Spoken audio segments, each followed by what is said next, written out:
I'm Gage from Spark Sports Medicine. I'm an athletic trainer here with Peyton here today, and we're going to show you some hip, core, kind of some stability exercises for all of that. So we're going to kind of start from basic to some more advanced stuff. So the first thing we're going to do is just work on engaging the core for people that aren't familiar with that. So laying on your back, really what I usually tell people is to almost act like you're pushing your belly button down into the table. Good, and you can see how her core activates, her hips kind of lift up. Go ahead and relax.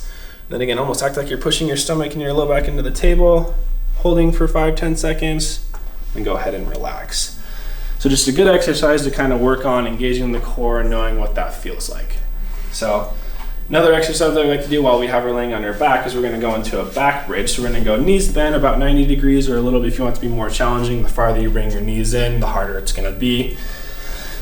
Pushing your hips up into a bridge. Perfect. Holding for 4 or 5 seconds. Her body's nice and straight. It's exactly what you want to see. Go ahead and relax. And let's try one more good one for everybody to see. Good straight line here. Squeezing the glutes on the bottom. Good. Go ahead and relax. Okay. So the next exercise that we're going to do is we're going to have her go into a side plank. Start to work on the obliques and some other the ab muscles. So onto her elbow, shoulder all in line. Pushing the hips up in a nice straight line, just like how she has. If you want to make this more challenging, trying to kind of move your hips forward, good. It's going to really activate those obliques a little bit more. Go ahead and relax. Good. Then on top of that one, if you want to do some more centralized rectus abdominis, a forward plank on the elbows. Now we're going to start to work on some glute exercises. So I'm going to go ahead and have her put this band on. Go ahead and go onto your side. So we really want to work on some external rotation of the hip, really strengthen that glute muscle. Coming into external rotation, lifting up as far as you can, holding, squeezing your glute together, then relaxing. If this is too difficult, doing this exercise without a resistance band is just fine too. Kind of progress towards doing this. Make sure when you're doing this, you're keeping your heels together, trying to keep your body nice and straight in line. And then to make this one a little bit more difficult too, trying to come a little bit more onto the side. Good. Now we're going to really focus on that glute a little bit more. All the way up. Good. Go ahead and relax. Okay, good.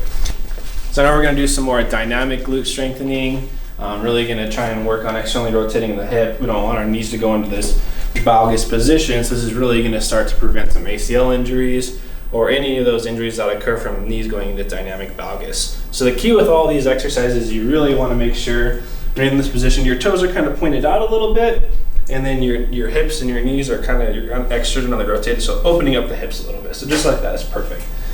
So the first exercise she's going to show is called a monster walk. And what she's going to do here, 1 foot forward and then out to the side, making sure she's really focusing on externally rotating the hip, keeping her toes out, keeping her knees spread apart from each other. Good. Go ahead and relax. Perfect there.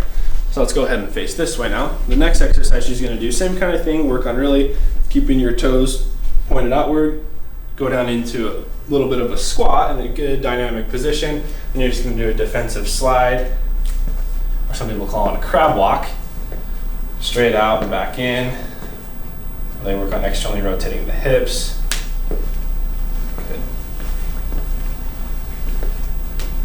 Any exercise that you're doing, even if you want to do a squat, so let's just go feet shoulder width apart.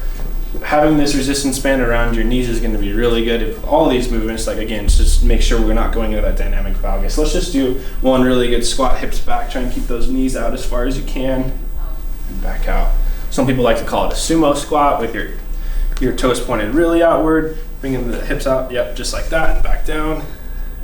And really focus on engaging the glutes when you're doing these activities. A couple more exercises that we want to show. A lot of people think that your core is just your abs, but really want to work on the back of our core as well. So we're going to do some glutes, hamstrings, low back workouts. First one that we're going to do is we call Rocket Man. So you're going to really focus on lifting your knees and your shoulders off the table. Really the only thing that's touching the table right now is the hips, some of the quad, and a little bit of the stomach, and then back down. Good. I want to try one more really good one. Chest is up off the table, legs are up off the table, arms are as far back as you can reach, neck up, and then go ahead and relax. Good. So that's called the Rocket Man. Next one we're gonna do is a Superman exercise. So now it's gonna be similar, but now we're gonna go arms out in front, really engaging some more of those upper back muscles. Again, as far up as you can lift the knees, as far up as you can lift the chest. Try and get those shoulders really up, reach out as far as you can, and relax. Yeah, let's try one more really good one. As far up as you can go, squeezing the glutes, the hamstrings, the back, shoulders, and relax.